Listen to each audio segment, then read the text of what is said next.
Hello everyone, welcome to B classes.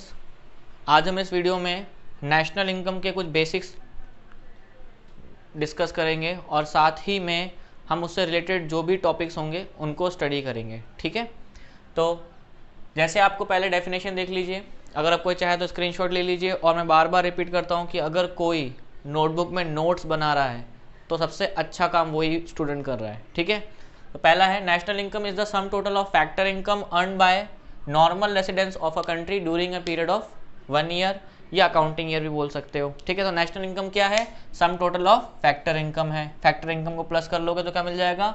आपको national income मिल जाएगी। अब किसकी? Bye normal residence. अब ये नॉर्मल रेसिडेंस कौन होते हैं, कौन कौन इस कैटेगरी में आते हैं, कौन कौन नहीं आते हैं, उसके लिए आपको आगे चल के अभी नोट्स मिल जाएंगे। ठीक है, normal residence of a country during a period of an accounting year. जो भी नॉर्मल रेसिडेंस हैं उनकी अगर इनकम को प्लस कर देते हैं, सम अप कर देते हैं, तो हमें क्या मिल जाता है? नेशनल इनकम मिल जाता है। अब बात करते हैं कि फैक्टर इनकम क्या होता है। Factor income are the payment receive by household. अब हाउस होल्ड में कौन आते हैं? Owner of factors of production. Owner of factors of production. अब किस फैक्टर्स ऑफ प्रोडक्शन क्या क्या होता है? लैंड, लेबर, कैपिटल और एंटरप्रेन्योर। समझ में आ गया?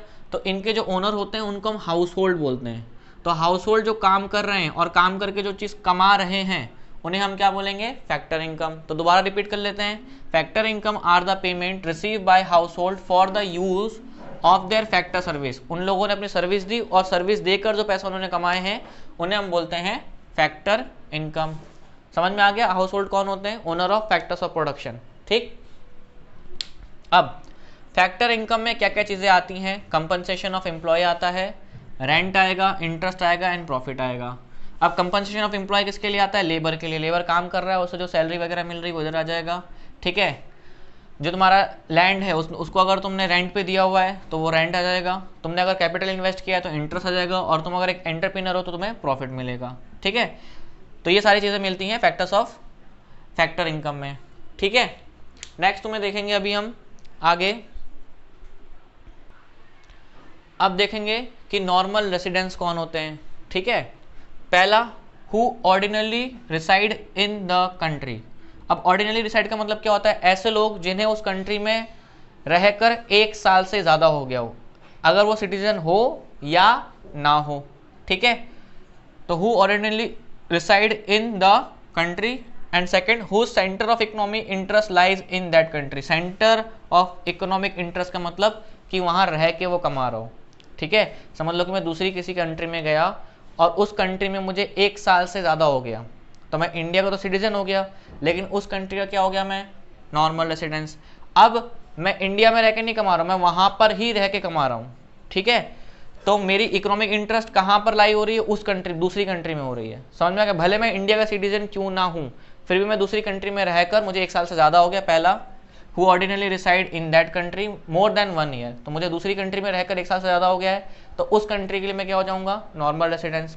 दूसरा, who centre of economic interest lies in that country, मतलब मैं उसी कंट्री में रहकर कमा रहा हूँ। ठीक है, तो क्या हो जाएगा? Normal residence.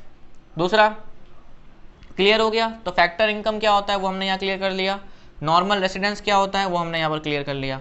अब फैक्टर इनकम क्या होती है? अर्न इनकम, ऐसी इनकम जो आपने कमाई हुई होती है। दूसरा आता है ट्रांसफर इनकम। ट्रांसफर इनकम क्या होती है? ऐसी इनकम जो आपने कमाई नहीं होती है, आपको as a help, as a charity या एज अ डोनेशन जो पैसा मिला होता है वो होती है ट्रांसफर इनकम। क्या ये आपने कमाई है? नहीं कमाई है, तो ये नेशनल इनकम में इंक्लूड नहीं होता है, वो आप ध्यान रख लेना। ठीक है, अब बेसिक जो बच्चों को कन्फ्यूजन होता है वो domestic income and national income. ठीक है, domestic income is the sum total of factor income generated with in the domestic territory of the country.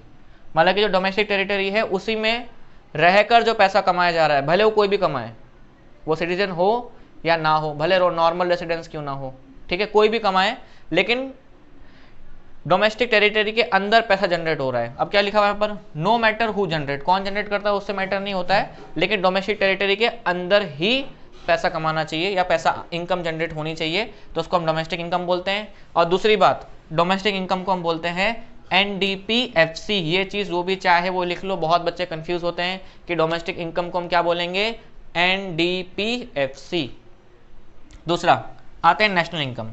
National income is the sum total of factor income earn by normal residence of a country no matter where it is generated. कहाँ generate होती है उससे फर्क नहीं पड़ रहा है, चाहे वो इनसाइड हो या आउटसाइड हो, कंट्री के अंदर हो या कंट्री से बाहर हो, लेकिन कौन लोग कमाने चाहिए, नॉर्मल रेसिडेंस लोग कमाने चाहिए, ठीक है। और no matter where it is generated, तो तुम्हारा क्या आ जाएगा, वो आपका नेशनल इनकम है। अब नेशनल इनकम क्या होता है, NNPFC। आई होप इतना सबको क्लियर हो गया होगा। जो नॉर्मल रेसिडेंस है उसका डेफिनेशन हम सीखेंगे, ठीक है। किसी को नोट डाउन करना है तो वो नोट डाउन भी कर सकता है, और किसी को अगर डाउट है तो वो कमेंट्स में पूछ सकते हैं, राइट, ठीक है। इस वीडियो में हम समझेंगे कि नॉर्मल रेसिडेंस कौन कौन से लोग होते हैं। Number 1, citizen of the country who normally reside in that country या इन द कंट्री। अगर मैं इंडियन सिटीजन हूँ और मैं इंडिया में ही रह रहा हूँ और मेरे इंटरेस्ट ऑफ इकोनॉमी मतलब मैं यहीं रह के ही कमा रहा हूँ, तो मैं सिटीजन तो हूँ ही हूँ, साथ में मैं नॉर्मल रेसिडेंट भी हूँ इंडिया का ही, ठीक है। दूसरा, citizen of other country who continue to live in the country beyond a period of 1 year. अब कोई बाहर का कोई इंसान है दूसरी कंट्री का और वो हमारे इंडिया में रह रहा है और 1 साल से ज़्यादा रह रहा है, तो वो सिटीजन हो गया उसी कंट्री का। फॉर एग्जांपल कोई आया कनाडा से, उसके पास सिटीजनशिप है कनाडा की, लेकिन वो इंडिया में रह रहा है और उसको इंडिया में रहते रहते 1 साल से ज़्यादा हो गया है, तो वो सिटीजन तो है कनाडा का, लेकिन इंडिया में 1 साल से ज़्यादा रह रहा है, तो वो कौन हो गया, नॉर्मल रेसिडेंट। और उसकी सेंटर ऑफ इकोनॉमी कहाँ है, यहीं पर ही, मतलब कि वो भले है कनाडा का, सिटीजन भले कनाडा का हो, लेकिन वो इंडिया में रह के कमा रहा है और उसको कमाते कमाते 1 साल से ज़्यादा हो गया है, तो वो नॉर्मल रेसिडेंट ही कहलाएगा। Third, citizen of country working in international organization और foreign embassies located in that country are the normal resident. समझ लो कि हम लोग इंडिया के हैं, इंडियन है, सिटीजन है, ठीक है, और हमारी कंट्री में कोई फॉरेन एम्बेसी है, समझ लो कि जापान की एम्बेसी है या कनाडा की एम्बेसी है, वहाँ पर हम लोग काम कर रहे हैं, ठीक है, लेकिन हम नॉर्मल रेसिडेंस कहाँ के माने जाएंगे, हम अपनी ही कंट्री के नॉर्मल रेसिडेंस ही माने जाएंगे। हम सिटीजन भी इंडिया के हैं और नॉर्मल रेसिडेंस भी इंडिया के ही हैं। Embassies located in that country, in that country मतलब इंडिया में ही लोकेटेड है एम्बेसी, एम्बेसी इंडिया में है लेकिन किसी और कंट्री की एम्बेसी है। समझ लो कि जो एम्बेसी है वो जापान की एम्बेसी है लेकिन है इंडिया में ही, और मैं वहाँ काम कर रहा हूँ, राइट, काम कर रहा हूँ जापान की एम्बेसी में, लेकिन मैं रह तो इंडिया में रहा हूँ ना, मतलब कि एम्बेसी में गया और वापस आ गया। समझ में आ गई मेरी बात। तो कहीं ना कहीं वो सिटीजन जो है वो नॉर्मल रेसिडेंस ही माना जाएगा, किसका, उस कंट्री का, मतलब कि इंडियन कंट्री का, क्योंकि इंडिया में एम्बेसी है इसके लिए। Fourth, citizen of a country who are living in abroad but not more than 1 year. अब मैं गया कनाडा घूमकर 3 महीने में वापस आ गया, 3 महीने में वापस आ गया, 1 साल नहीं रुका, तो मैं नॉर्मल रेसिडेंस कहाँ का हो गया, इंडिया का ही तो हुआ। और इंटरेस्ट ऑफ इकोनॉमी कहाँ है, इंडिया में, कहाँ इंडिया में रहा हूँ, बस घूमने के पर्पज से गया था, या समझ लो कि मैं मीटिंग के पर्पज से गया था, 2-3 महीनों के बाद फिर वापस आ गया, 1 साल से ज़्यादा नहीं रुका वहाँ पर, तो मैं नॉर्मल रेसिडेंट कहाँ का हो गया, इंडिया का हो गया। समझ में आया। Number 5th point, person who cross the border between 2 countries regularly are the resident of the country in which they live, not in which they are working. अब ये चीज़ जो बेसिकली एग्जाम्पल होता है वो नेपाल और इंडिया के बीच में रहता है, कि बहुत सारे लोग हैं ना बॉर्डर क्रॉस करते हैं काम करने के लिए, ठीक है। आप समझ लो ये इंडिया है और ये नेपाल है। अब बंदे क्या कर रहे हैं, रोज़ सुबह आ रहे हैं काम करने के लिए और वापस चले जा रहे हैं, तो आ रहे हैं और वापस चले जा रहे हैं, इंडिया में काम करा और वापस चले गए, तो वो लोग क्या कहलाए जाएंगे, नॉर्मल रेसिडेंस ऑफ नेपाल ही कहलाए जाएंगे, वो इंडिया के नॉर्मल रेसिडेंस नहीं कहलाए जाएंगे कि वो काम के लिए आए और वापस चले गए। तो ऐसे लोग उस कंट्री के नॉर्मल रेसिडेंस माने जाते हैं जहां वो रहते हैं, ना कि जहां वो काम करते हैं। आई होप ये सबको क्लियर हो गया होगा, ठीक है। Next, official diplomats member of the arm force, मतलब कि आर्मी वाले लोग जो होते हैं, of a foreign country are the residents of that country. अब कभी कभी क्या होता है, जो फॉरेन कंट्री के जो आर्मी होती है वो दूसरी कंट्री में एम्प्लॉय कर दी जाती है, ठीक है, ट्रेनिंग के लिए या किसी भी काम के लिए, या बहुत ज़्यादा ही दंगे हो रहे हैं, तो वो क्या करती है कि अपनी टीम भेज देती है शांति बनाए रखने के लिए दूसरी कंट्री में। ठीक है, समझ लो कि ये ए कंट्री है और ये बी कंट्री है। अब ए कंट्री ने अपने सिपाही यहाँ भेज दिए शांति बनाने के लिए, बहुत ज़्यादा ही उसको हेल्प करने के लिए। ए कंट्री के आर्मी वाले बंदे बी कंट्री में रह रहे हैं, ठीक है, एम्प्लॉयड कर दिए ताकि वो लोग यहाँ पर शांति बनाए रखें। तो यहाँ क्या बोल रहे हैं, official diplomats member of a arm force of a foreign country. अब बी के लिए तो ये ए वाले फॉरेन ही होंगे ना, यहाँ पर अगर एक आर्मी वाला बंदा है तो बी वाले के लिए तो ए फॉरेन ही हुआ। Foreign country are the residents of that country. ठीक है, मतलब कि ये जो सिटीजन नॉर्मल रेसिडेंस कहाँ का माना जाएगा, यहीं का माना जाएगा, भले वो कुछ टेम्परेरी पीरियड के लिए यहाँ पर आए हुए हैं। क्लियर है, आई होप इतना पॉइंट सबको क्लियर हो गया होगा। ठीक है, ये चीज़ें रट लेना। ओके, अब हम देखेंगे कि कौन कौन लोग नॉर्मल रेसिडेंस में इंक्लूड नहीं होते हैं। पहला, the foreigner who visit a country. समझ लो कोई फॉरेनर आया इंडिया में, फॉरेनर आए इंडिया में, सिर्फ मीटिंग के लिए विजिट कर लिया या विजिटिंग के लिए आए या सिर्फ घूमने फिरने के लिए आए और वापस चले गए, तो वो लोग नॉर्मल रेसिडेंस में काउंट नहीं होते हैं। दूसरा, the official diplomats and member of a arm force of a foreign country posted in that country. जैसे मैंने आपको पहले बोला कि जैसे ए है, ए कंट्री है और बी कंट्री है, और ए ने अपने आर्मी को बी की कंट्री में भेजा हुआ है हेल्प के लिए। ठीक है, तो बी की कंट्री के लिए ये लोग कौन हो गए, फॉरेनर हो गए, है ना। ये लोग क्या हो गए, फॉरेनर हो गए। ये लोग अपनी कंट्री के लिए नॉर्मल रेसिडेंस होंगे, यहाँ की कंट्री के लिए नॉर्मल रेसिडेंस नहीं माने जाएंगे। ठीक है, सेम चीज़। Third, international organization located in that country. For example India में इंटरनेशनल ऑर्गेनाइजेशन लोकेटेड है, ठीक है, जैसे IMF लोकेटेड है या वर्ल्ड हेल्थ ऑर्गेनाइजेशन लोकेटेड है इंडिया में, तो वो इंडिया की नॉर्मल रेसिडेंस में काउंट नहीं होगी, वो इंटरनेशनल ऑर्गेनाइजेशन में ही काउंट किए जाएंगे। Fourth, crew member of the foreign vessel. कोई फॉरेन शिप है, वो आया है इंडिया में और उसके जो क्रू मेंबर होंगे, जो फॉरेन के क्रू मेंबर होंगे, वो नॉर्मल रेसिडेंस में काउंट नहीं होंगे। Fifth, foreigner who have come to the country for purpose of installing machinery. अब बाहर से कुछ लोग आए फॉरेनर और हमारी कंट्री में किसी एंटरप्राइज में आकर उन्होंने चीज़ें इंस्टॉल करने के लिए आए हुए, इंस्टॉल करके चले गए, तो वो लोग नॉर्मल रेसिडेंस में काउंट नहीं होते हैं। आई होप ये पांचों पॉइंट भी क्लियर हो गया है। अब कोई डाउट नहीं होगा नॉर्मल रेसिडेंस में कि कौन कौन नॉर्मल रेसिडेंस में इंक्लूड होते हैं और कौन कौन नहीं होते हैं। क्लियर है इतना। अब हम सीखेंगे कि हम कैसे डोमेस्टिक इनकम को नेशनल इनकम में कन्वर्ट कर सकते हैं। तो आपका जो बेसिक फॉर्मूला है वो है domestic income plus net factor income from abroad is equal to national income.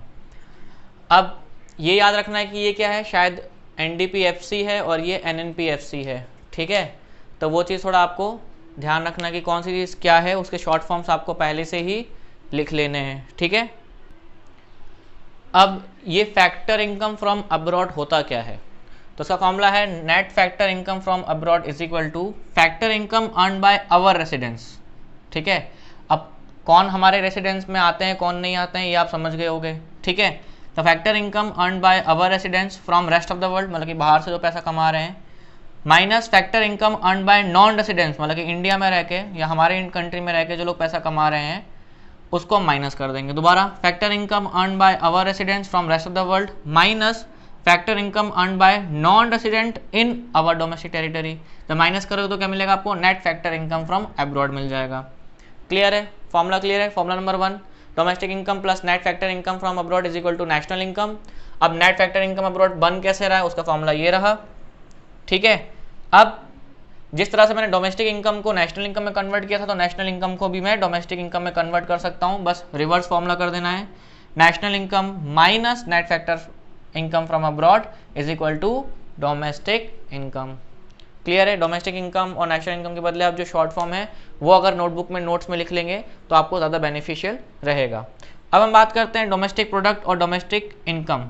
तो यहाँ क्या बोला हुआ है कि इन दोनों में कोई डिफरेंस नहीं माना जाएगा, क्योंकि जितना प्रोडक्शन हो रहा है, प्रोडक्शन होने से लोगों की इनकम जनरेट हो रही है ना। क्लियर है, तो आगे जितने भी हम टॉपिक्स पढ़ेंगे, अगर उसमें डोमेस्टिक प्रोडक्ट हो या डोमेस्टिक इनकम हो, हम उस दोनों चीज़ों को सेम लेंगे। ओके, आई होप इतना क्लियर हो गया हो सबको। और नोटबुक में अगर आप चाहें तो इसको आप नोट डाउन भी कर सकते हैं। अब हम डोमेस्टिक प्रोडक्ट को थोड़ा डिटेल में समझेंगे। जैसे हमने इससे पहले समझा था कि डोमेस्टिक प्रोडक्ट और डोमेस्टिक इनकम दोनों एक ही चीज़ होती है, तो अब से हम थोड़ा इसको डोमेस्टिक इनकम को हम क्या बोलेंगे, डोमेस्टिक प्रोडक्ट। अब जो डोमेस्टिक प्रोडक्ट होगा वो दो टाइप का होगा, जीडीपी ग्रॉस डोमेस्टिक प्रोडक्ट या नेट डोमेस्टिक प्रोडक्ट एनडीपी। ठीक है, अब इसका फॉर्मूला कैसे क्रिएट होगा वो हम देखेंगे। जो तुम्हारा एनडीपी है उससे आप जीडीपी बना सकते हो, जीडीपी से आप एनडीपी बना सकते हो। तो NDP plus depreciation is equal to GDP and GDP minus depreciation is equal to NDP.